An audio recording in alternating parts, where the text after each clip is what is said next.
Let's talk about chandeliers. Several years ago, I sold a cute bungalow style home in the Fayetteville area.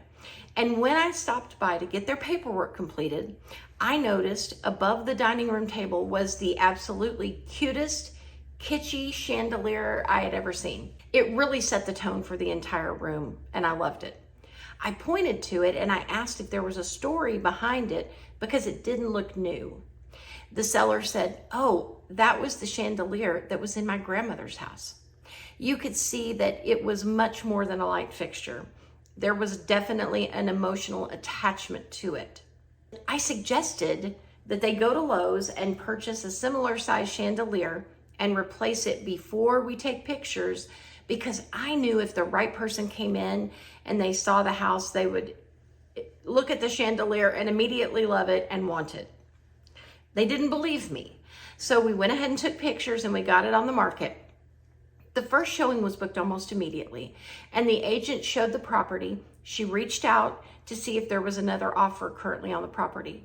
She commented on how much her clients loved the house and, drumroll please, the cute chandelier.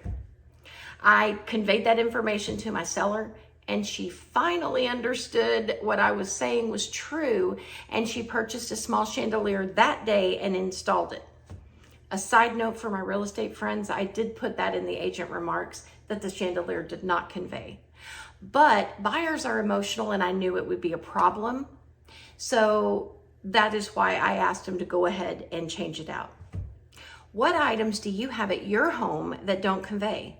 A prized rose bush in the yard, a lighting fixture, a high-end fridge? Make sure that before you list your home and get the pictures, go ahead and trade that out, because it will save you a ton of heartache at the negotiation table.